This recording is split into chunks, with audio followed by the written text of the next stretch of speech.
और पाकिस्तानी फौज पर इमरान ने फिर से सवाल उठाए हैं। कह रहे हैं फौज पूरी मुल्क को इकट्ठा नहीं कर सकती, हमारी पार्टी को कमजोर किया जा रहा है और पाकिस्तान में श्रीलंका जैसे हालात बनने वाले हैं।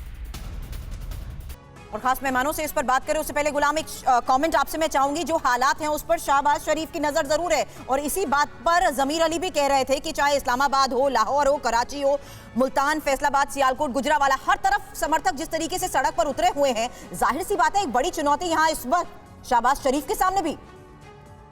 जी बिल्कुल सुरभि, बिल्कुल ठीक कह रही हैं। शहबाज शरीफ को एक चुनौती भी है और शहबाज शरीफ कोalition गवर्नमेंट में क्योंकि प्राइम मिनिस्टर हैं तो वो बाकी पॉलिटिकल पार्टीज के साथ मुसलसल बातचीत भी कर रहे हैं। जरदारी, आसफ अली जरदारी पाकिस्तान से बाहर थे, वो रात को इमरजेंसी तौर पर कराची में उन्होंने लैंड किया और वो वापस पहुंचे एमिरेट्स की फ्लाइट के जरिए और वो इसी सिचुएशन को देखते हुए पहुंचे हैं। शहबाज शरीफ मुसलसल अपने कोalition पार्टीज के साथ राब्ते में है और वो यही डिस्कस कर रहे हैं कि इस पूरी सिचुएशन को कैसे डील किया जाए। अगर इमरान खान को अरेस्ट किया जाता है तो उसके बाद जो सिचुएशन लेकिन इमरान खान ने जिस तरह से श्रीलंका का जिक्र किया, ये तो साफ साफ अपनी आवाम को भड़का रहे हैं। गुलाम साफ साफ ये कह रहे हैं कि सड़क पर उतर जाओ सरकार के खिलाफ, क्योंकि वहां के राष्ट्रपति को अपना देश छोड़ के भागना पड़ा था लोगों के विरोध के बाद। कर्नल राठौर, मैं आपको लाना चाहूंगा इस डिबेट में। क्या आपको भी लगता है कि इमरान खान अपने लोगों को ये कह रहे हैं कि ये जो यहाँ पर सरकार है इसको सत्ता से उखाड़ फेंको, जनता से वो कू करने की बात, कभी तक तो वहां आर्मी कू करती थी, क्या वो जनता को कह रहे हैं कि अब इनका तख्ता पलट कर दो? देखिए, इमरान खान ने बेशक जोश में या जज्बात में कह दिया, लेकिन सही बात कही है। उन्होंने जो कहा है कि श्रीलंका जैसे हालात हो नहीं सकते हैं, वहाँ पर श्रीलंका जैसे हालात हैं और इस चीज़ के चलते वहाँ पर एक गृह युद्ध जैसी समस्या खड़ी हो सकती है। मैं आपको ये बताना चाहूँगा कि मुशर्रफ के बाद किसी ने कू नहीं किया, उसके बाद पाकिस्तान की आर्मी बैक सीट ड्राइविंग करती रही। अब देखिए कि अगर ये हालात हुए और जनता सड़कों पे उतर गई जो महंगाई से और करप्शन से परेशान है, तो आप ये देखिएगा कि कुछ दिनों के बाद लोग जो पाकिस्तानी फ़ौज का लिहाज करते हैं, उनसे डरते हैं, ये लिहाज भी ख़त्म होने वाला है। जस्ट 5-10 साल की बात है। 5-10 साल के बाद पाकिस्तानी फौज का वो लिहाज और इज्जत जाने वाली है जिसके बल पे वो खड़े होकर। मैं तो आपसे दूसरा सवाल पूछता हूं। आप ये कह रहे हैं कि अभी तक आपने कहा मुशर्रफ के बाद कोई कू नहीं हुआ, तो क्या वहां सेना की ताकत घट रही है और पॉलिटिकल अफेयर्स में जो उनका इंटरफेरेंस रहता था वो कम हो रहा है?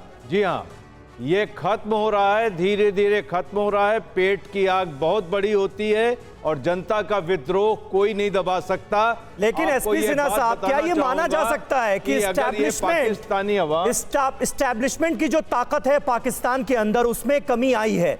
लेकिन एक सवाल ये भी ज़हन में आता है कि आखिर क्या राज इसके पीछे छुपा हुआ है कि जो सेना इमरान खान के साथ खड़ी थी कुछ दिनों पहले तक, अब वो उनके इतने खिलाफ हो गई है कि शहबाज शरीफ की सरकार को यह रजामंदी भी दी जा रही है कि ठीक है आप गिरफ्तारी करा लीजिए, फिर भी कुछ नहीं होगा। देखिए इसी की नहीं, सिन्हा साहब से सवाल। एक सेकंड, देखिए इमरान खान ने एक स्ट्रेटजिक ब्लंडर ये किया कि वो समझने लग गया कि वो पाकिस्तान आर्मी को हेड ऑन ले सकता है, पहली बात। दूसरी बात, उसने सोचा कि अब दबाव की राजनीति में और पाकिस्तान आर्मी को दबा पाएगा। मैं इस बात से कतई सहमत नहीं हूं कि पाकिस्तान आर्मी का प्रभाव कभी पाकिस्तान में घटेगा, चाहे वो ये अपना पूरा प्राइम मिनिस्टर का चेयर हाईजैक कर लें या रिमोट कंट्रोल से कंट्रोल करें, क्योंकि पाकिस्तान आर्मी के परमिशन के बिना, आर्मी चीफ के परमिशन के बिना पत्ता भी नहीं हिल सकता है। तो यदि हम ये सोच रहे हैं कि पाकिस्तान आर्मी का प्रभाव धीरे धीरे घटता जाएगा और ये स्थिति रहने वाली है आपके हिसाब से? तो यही रहेगी, इससे और भयंकर होगा। मैं देखना चाहता हूं कि इमरान खान कितने करोड़ लोगों को रोड पे लाता है और मैं देखना चाहता हूं कि जब पाकिस्तान आर्मी हरकत करेगी तो ये लोग कहां खड़े रहेंगे, मैं ये देखना चाहता हूं। और आप भी जिंदा हो, मैं भी जिंदा हूं, देखता हूं कि 5-7 साल में पाकिस्तान आर्मी का इन्फ्लुएंस क्या कम होता है। कभी कभी कम नहीं होगा और पूरा रिमोट कंट्रोल से चलाती रहिए, चलाती रहेगी। सर, लेकिन होना तो चाहिए। एक डेमोक्रेसी में आर्मी क्यों? अरे वहां तो डेमोक्रेसी है ही नहीं यार, वहां डेमोक्रेसी है ही नहीं, प्रजातंत्र है नहीं। ठीक है, जब जुडिशियल सिस्टम हाईजैक हुआ पाकिस्तान, जो कह रहे हैं इसमें बहुत दम है।